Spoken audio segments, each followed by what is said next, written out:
경기도의회 10대 후반기 여성가족평생교육위원회 위원장으로 선출되신 박창선 도의원님을 모시고 인터뷰를 진행하겠습니다. 위원장님 안녕하세요. 네, 안녕하십니까. 네, 요즘 뭐 당선되셔서 엄청 바쁘시죠? 바쁘기도 하고 또 여러 가지 일이 또 이제 늘어나고 겹치고 하다 보니까 뭐 일이 훨씬 더 많아지고 비중이 커지고 뭐 그렇게 느끼고 있습니다. 네, 어제는 뭐 바쁘신 와중에도 이번 폭우로 가장 피해가 큰 전남 구례에 가서 봉사활동까지 직접 솔선수범하고 오셨는데 네. 그 현장에 직접 가본 그 상황은 어떻습니까? 우리가 이제 매체에서 이렇게 보고 듣고 했던 것보다 현장에 가서 보니까 상당히 더 심각하더라고요. 그나마라도 이제 어느 정도 이제 뭐 처리를 하고 또 복구를 하고 뭐 그런 상황이었는데도 불구하고 참 수재가 이번에 대단했었구나. 뭐 많은 분들의 또 이렇게 힘이라든지 지원이 필요하구나 그렇게 느끼고 왔습니다. 이번에 여성가족 위원장으로 여성가족 평생교육위원장으로 선출되셨는데 앞으로 2년 동안 어깨가 무거우실 것 같아요. 네. 위원회 운영 방안이나 보관이 있으면 말씀해 주십시오. 이제 의회라는 게 이제 또 보통 상임위원회 중심으로 해가지고 움직이고 그러잖아요. 예. 네, 저는 이제 의원들하고 그런 얘기는 했었습니다. 소관 상임위원회 의원들하고 상임위원회 중심으로 움직이긴 하지만 우리 위원회는 의원 중심으로 움직입니다. 그래서 위원장이 뭘 결정하는 것보다 결정하는 과정만 이렇게 지금 할 테니까 모든 결정은 의원님들이 하십시오. 대신 정보라든지 모든 지금 관련 자료들은 기존의 상임위보다도 모든 의원님들께 전부 공개하고 토론하고 이렇게 협의해서 운영하도록 하겠습니다. 그렇게 지금 했고요.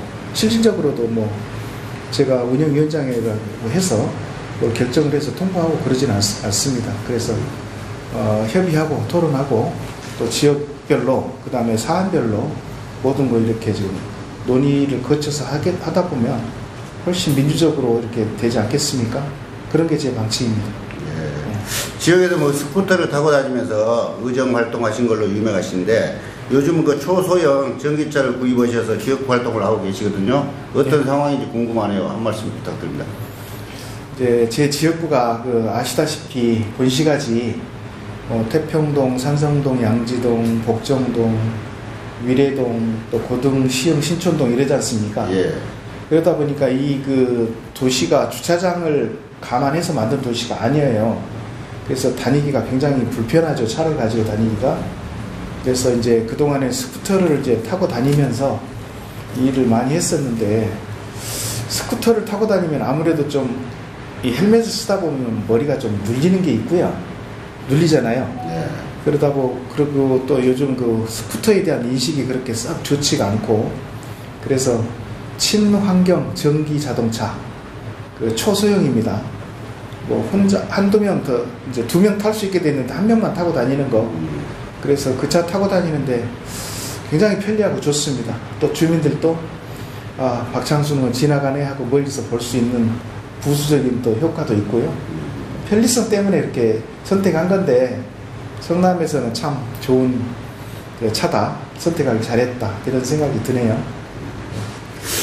뭐 지역에서 여러 가지 좋은 활동을 많이 하셨는데 지역에서 활동하신 정책 중에 네. 정말 내세울 만한 정말 이것은 내가 잘했다 하신 정책이 있으면 몇 가지 말씀해 주십시오. 잘했다 그런 것보다도요. 이게 이제 주민들이 지금 이제 호응을 좀 보는 거죠.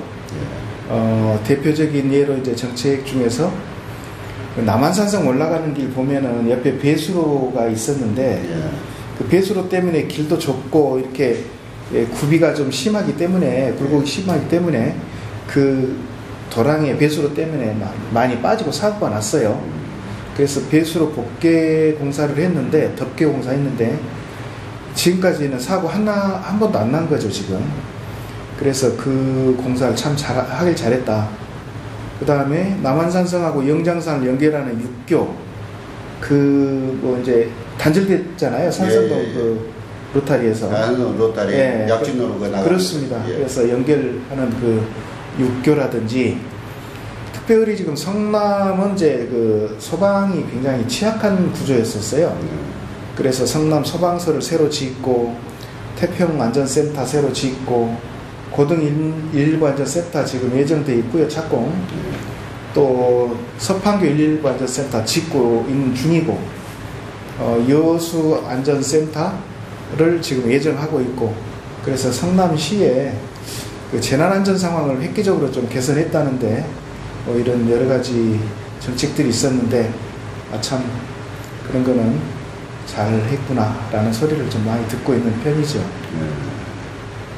여성가족 평생교육위원장으로서 앞으로 그 포스트 코로나 시대를 대비해서 비대면 평생교육이 많이 이제 강화될 걸로 아는데, 정말 현 상황이나 앞으로 뭐 대책이 있을 말씀해 주십시오. 그렇잖아도 지금 의회에서 이런 논의를 하고 있어요. 이제 평생교육을 하는 방법도 이제 뭐 온라인이나 아니면은 뭐 이렇게 지금 직접 만나서 이렇게 할 수 있는 방법이나 여러 가지를 지금 그동안에 했었는데, 지금의 뭐 추세라든지 말씀하신 대로 그 코로나19 이런 상황을 좀 감안해가지고 이제는 온라인 교육부를 많이 지금 활성화하자 해가지고 9월 1일날 의회가 열리면 이제 다뤄질 계획인데, 그 온라인 학습을 지금 그 더 활성화하기 위한 운영에 관한 조례가 지금 그 예정돼 있고요. 또 소관 상임위원회고 집행부하고 협의해가지고 온라인 학습을 더 활성화시키고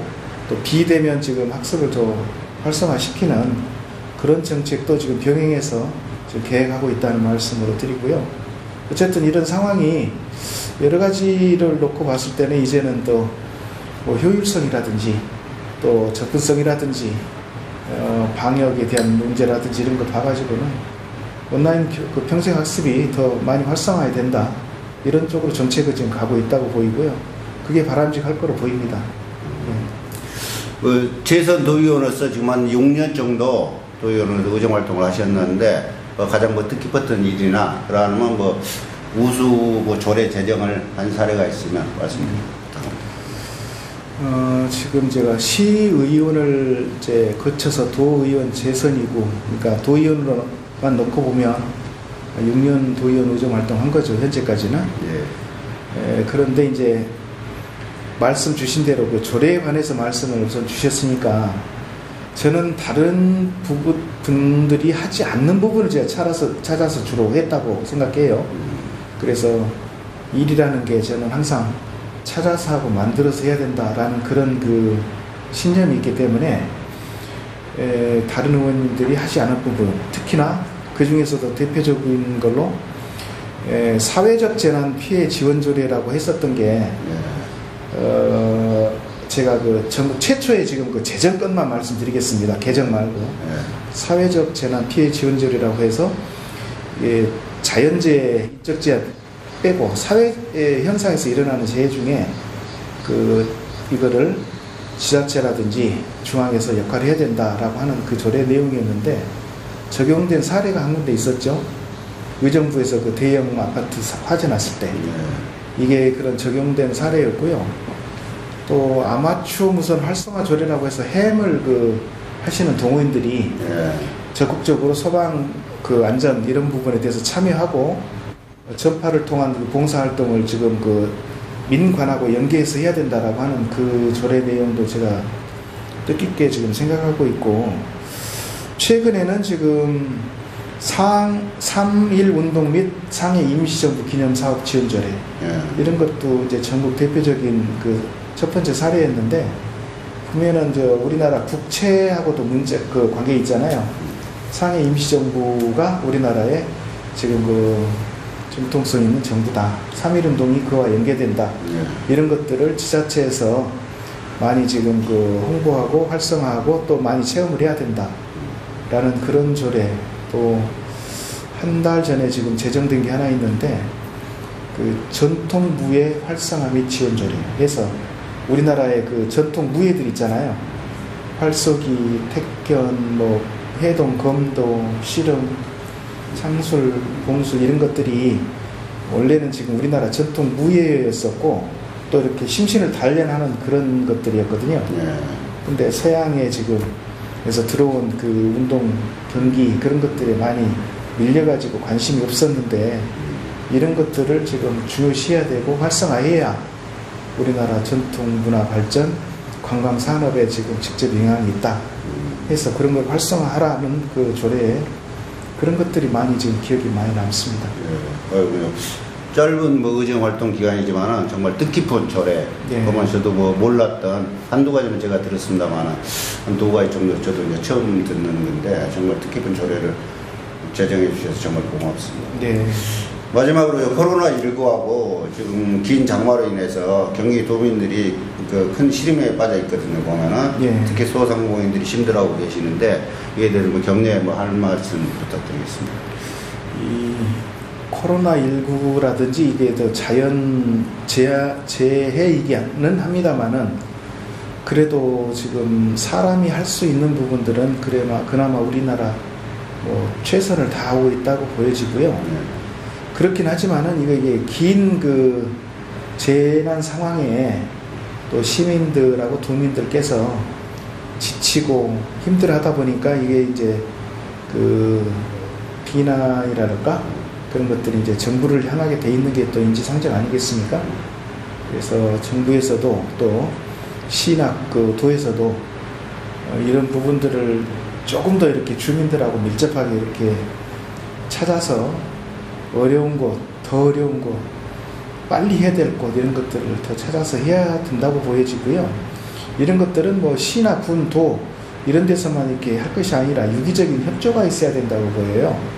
그래서 상인들은 상인들대로 또 이제 일반 그 생활을 하는 그 가정대로 여러 가지들이 지금 말씀하신 대로 어렵고 그러다 보면 피폐해지고 기회를 자꾸 상실하게 되고 이게 지금 언제 끝날지 모르는 그런 지금 불안 심리까지 겹치다 보니까 이런 것들을 잘 이제 해야 되는데 그것이 이제 소통의 힘이라고 보여요. 그래서 현재 있는 부분들을 모든 걸 다 이렇게 열고 현재 상황이 이렇다. 우리 다 함께 한번 극복해보자 라고 하는 공감대를 이끌어내는 것이 제일 중요하다고 보이는데 그거는 지금 열린 행정에 의한 부분이 가능하다고 보입니다. 그래서 그 소통 행정, 참여 행정 이런 것들을 통해서 주민들하고 함께 국난을 극복해 나가야 되겠다. 이렇게 지금 말씀드립니다. 네.